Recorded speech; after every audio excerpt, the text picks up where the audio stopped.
নমস্কার, আমি অরিজিৎ। তোমাকে আরও একবার গল্পদের গল্পে স্বাগত জানাই। আজ সেই বহু প্রতীক্ষিত দিন। আজ 12ই জানুয়ারি, স্বামী বিবেকানন্দের জন্মদিন। ওনার জন্মদিন উপলক্ষে আমরা বিভিন্ন মনীষীদের তার সম্পর্কে যা লিখে গেছেন সেই নিয়ে আমি তোমাকে গত 4 দিন ধরে শোনাচ্ছিলাম। আজ শেষ দিন। আজ রবীন্দ্রনাথের ভাবনায় স্বামী বিবেকানন্দ। তার আগে রবীন্দ্রনাথ সম্পর্কে কিছু কথা। বিংশ শতকের অন্যতম শ্রেষ্ঠ ভারতীয় মনীষী, শিক্ষাবিদ, নোবেল পুরস্কারে ভূষিত বিশ্বকবি। কবি প্রতিভার উন্মেষ শৈশব থেকেই। তিনি 1913 খ্রিস্টাব্দে সাহিত্যে নোবেল পুরস্কার পান। এশিয়াবাসীদের মধ্যে তিনি প্রথম এই পুরস্কার পেয়েছেন। কবিতা ছাড়াও ছোট গল্প, উপন্যাস, নাটক, প্রবন্ধ, রম্য রচনা, পত্র সাহিত্য, গীতিনাট্য প্রভৃতি সাহিত্যের সব শাখাতেই তিনি অনায়াসে বিচরণ করেছেন। তার রচনাবলীর সংখ্যা ও আয়তনে বিপুল। এছাড়াও তিনি ছিলেন সঙ্গীতজ্ঞ ও চিত্রশিল্পী। ব্রিটিশ রাজ তাকে নাইট উপাধি দিয়েছিলেন। জালিয়ানওয়ালাবাগ হত্যাকাণ্ডের প্রতিবাদে সেই নাইট উপাধিও তিনি ত্যাগ করেছিলেন। শুরু হচ্ছে রবীন্দ্রনাথ ঠাকুরের ভাবনায় স্বামী বিবেকানন্দ।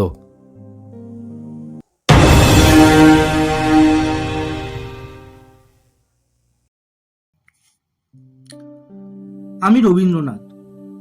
অল্পদিন পূর্বে বাংলাদেশে যে মহাত্মার মৃত্যু হইয়াছে, সেই বিবেকানন্দ পূর্ব ও পশ্চিমকে দক্ষিণে ও বামে রাখিয়া মাঝখানে দাঁড়াইতে পারিয়াছিলেন। ভারতের ইতিহাসের মধ্যে পাশ্চাত্যকে অস্বীকার করিয়া ভারতবর্ষকে সংকীর্ণ সংস্কারের মধ্যে চিরকালের জন্য সংকুচিত করা তাহার জীবনের উদ্দেশ্য নহে। গ্রহণ করিবার, মিলন করিবার, সৃজন করিবার প্রতিভাই তাহার ছিল। তিনি ভারতবর্ষের সাধনাকে পশ্চিমে ও পশ্চিমের সাধনাকে ভারতবর্ষে দিবার ও লইবার পথ রচনার জন্য নিজের জীবন উৎসর্গ করিয়াছিলেন। যদি তুমি ভারতকে জানতে চাও, তবে বিবেকানন্দকে জানো। তার মধ্যে সবকিছুই ইতিবাচক, নেতিবাচক কিছু নেই। বিবেকানন্দ বলেছিলেন মানুষের মধ্যে ব্রহ্মের শক্তি। বলেছিলেন দরিদ্রের মধ্যে নারায়ণ আমাদের সেবা পেতে চান। একেই বলে বাণী। এই বাণী স্বার্থবোধের সীমার বাইরে মানুষের আত্মবোধকে অসীম মুক্তির পথ দেখালো। এ তো কোনো বিশেষ আচারের উপদেশ নয়, ব্যবহারিক সংকীর্ণ অনুশাসন নয়। ছুঁতমার্গের বিরুদ্ধতা এর মধ্যে আপনি এসে পড়েছে। তার দ্বারা রাষ্ট্রিক স্বাতন্ত্র্যের সুযোগ হতে পারে বলে নয়, তার দ্বারা মানুষের অপমান দূর হবে বলে। সে অপমানে আমাদের প্রত্যেকের আত্মবাবনা। বিবেকানন্দের এই বাণী সম্পূর্ণ মানুষের উদ্বোধন বলেই কর্মর মধ্যে দিয়ে, ত্যাগের মধ্য দিয়ে মুক্তির বিচিত্র পথে আমাদের যুবকদের প্রবৃত্ত করেছে। আজ মহাভারতবর্ষ গঠনের ভার আমাদের উপর। সমুদয় শ্রেষ্ঠ উপকরণ লইয়া আজ আমাদের এক মহা সম্পূর্ণতাকে গঠিত করিয়া তুলতে হইবে। গণ্ডিবদ্ধ থাকিয়া ভারতের ইতিহাসকে যেন আমরা দরিদ্র করিয়া না তুলি। ভারতের সর্বশ্রেষ্ঠ অধুনাতন মনীষীগণ একথা বুঝিয়াছিলেন, তাই তাহারা প্রাচ্য ও পাশ্চাত্যকে মিলাইয়া কার্য করিয়া গিয়েছেন। দৃষ্টান্ত স্বরূপ রামমোহন রায়, রানাডে এবং বিবেকানন্দের নাম করিতে পারি।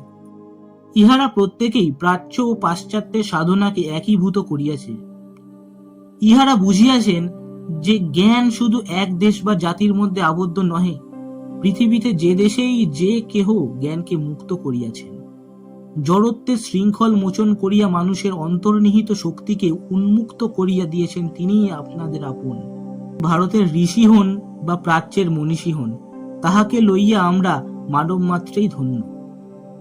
রাজা রামমোহন নয়, স্বামী দয়ানন্দ, কেশবচন্দ্র, রামকৃষ্ণ পরমহংস, বিবেকানন্দ, শিবনারায়ণ স্বামী, ইহারাও অনৈক্যের মধ্যে এককে, ক্ষুদ্রতার মধ্যে ভূমাকে প্রতিষ্ঠিত করার জন্য জীবনের সাধনাকে ভারতবর্ষের হস্তে সমর্পণ করিয়াছে। চরকা কাটা একটা বাহ্য ক্রিয়া, এটাকে একটা লৌকিক আচার করে তোলা যেতে পারে, কিন্তু আচার প্রায়ই প্রবল হয়ে বিচারকে উপেক্ষা করে। কোনো একটা অভ্যস্ত দৈহিক কর্মকে যখনই উচ্চ সাধনার মূল্য দেওয়া হয়, তখনই সে আন্তর সত্যের চেয়ে বাহ্য আচারকে বড় জায়গা দেয়। আমাদের সমাজে তার অনেক প্রমাণ আছে। আরো একটা নতুন আচার যোগ করে আমাদের মনোবৃত্তির জড়তা তাতে বাড়ানো হবে বলে আশঙ্কা করি। একা একা যারা বসে চরকা কাটেন, তারা মনে মনে ভাবতে পারেন যে চরকা কাটা সুতো উৎপাদন করে তারা দেশের ধন বৃদ্ধি করছেন। কিন্তু একথা মনে রাখতে হবে যে লোকে বেশি দিন পারবে না। ক্রমেই এটা যান্ত্রিক প্রক্রিয়ায় পরিণত হয়ে বুদ্ধিকে ম্লান করেই দেবে। বস্তুত চরকা কাটো একথার মধ্যে কোনো মহৎ অনুশাসন নেই। এই জন্য এ কথায় পূর্ণভাবে মনুষ্যত্বের উদ্বোধন ঘটায় না।